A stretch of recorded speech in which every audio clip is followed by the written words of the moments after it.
Friends அனைவருக்கும் வணக்கம். இன்றைக்கி நம்ம சேனலில் என்ன ரெசிபி பார்க்க போகிறோன்னா ஆந்திரா ஸ்டைல் பீர்க்கங்காய் தோல் பச்சடி தான் ஃப்ரெண்ட்ஸ். இதுக்கு முதல்ல நான் இங்கே பீர்க்கங்காய் தோல் எடுத்து வச்சுருக்கேன். 3 டேபிள் ஸ்பூன் அளவுக்கு உளுந்தப்பருப்பு, 1/2 டீஸ்பூன் அளவுக்கு சீரகம், 1/2 டீஸ்பூன் அளவுக்கு தனியா, 10 காஞ்ச மிளகா, பெருங்காயம் கொஞ்சமாக, 3 பெரிய சைஸ் தக்காளி, உப்பு உங்கள் ருசிக்கு தகுந்த மாதிரி, புளி கொஞ்சமாக, 3 டேபிள் ஸ்பூன் எண்ணெய், தாளிக்கிறதுக்கு கடுகு, உளுத்தம்பருப்பு, சீரகம், கருவேப்பிலை கொஞ்சமாக ஃப்ரெண்ட்ஸ். இப்போது முதல்ல ஒரு பேனில் 1/2 டேபிள் ஸ்பூன் அளவுக்கு எண்ணெய் ஊற்றிக்கலாம். எண்ணெய் ஊற்றிட்டு நம்ம எடுத்து வச்சுருக்க தனியா, காஞ்ச மிளகா, சீரகம் இதெல்லாம் ஒன்றா போட்டு கொஞ்சம் நல்லா வதக்கிக்கலாம் ஃப்ரெண்ட்ஸ். கொஞ்சம் ஓரளவுக்கு இது வதங்கியிருக்கான்னும் போது நம்ம எடுத்து வச்சுருக்கிற உளுந்தப்பருப்பு கொடியை சேர்த்துக்கலாம் ஃப்ரெண்ட்ஸ். உளுந்தப்பருப்பு நல்லா வாசம் வர வரைக்கும், கலர் சேஞ்சே வாசம் வர வரைக்கும் நல்லா வதக்கி விடுங்க ஃப்ரெண்ட்ஸ். உளுந்தம்பருப்பு எவ்வளோ வதங்கினா அவ்வளோ நல்லாயிருக்கும். பாருங்கள், இந்த அளவுக்கு உளுந்தம்பருப்பு நல்லா கலர் சேஞ்ச் ஆனதுக்கப்புறமா எடுத்து ஆற வச்சுக்கலாம். கூடிய கொஞ்சம் கல் போட்டுக்கோங்க.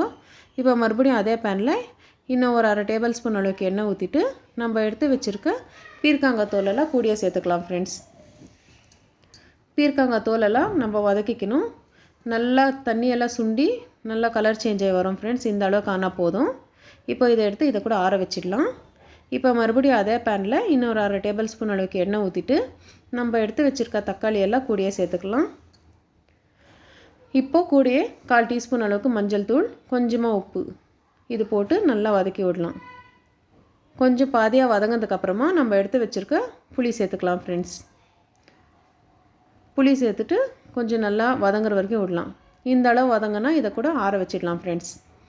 இப்போது நம்ம ஒரு மிக்ஸி ஜாரில் நம்ம எடுத்து வச்சுருக்கிற ட்ரை ரோஸ்ட் பண்ணது எல்லாமே 1-2 அரைச்சிக்கலாம்.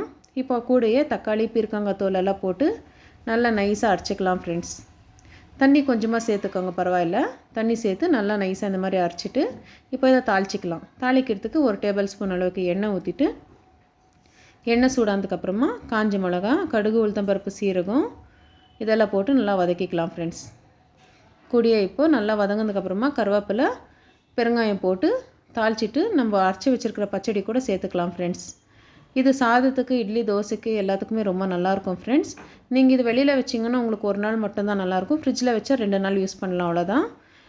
இந்த ரெசிபியை நீங்களும் உங்கள் வீட்டில் செஞ்சு பாருங்கள் ஃப்ரெண்ட்ஸ். இதே மாதிரி நம்ம சேனல் பார்த்துட்ருங்க. எப்போவுமே உங்கள் சப்போர்ட் இப்படியே இருக்கட்டும் ஃப்ரெண்ட்ஸ். மறக்காத நம்ம சேனல் சப்ஸ்கிரைப் பண்ணிக்கோங்க. ரொம்ப நன்றி ஃப்ரெண்ட்ஸ்.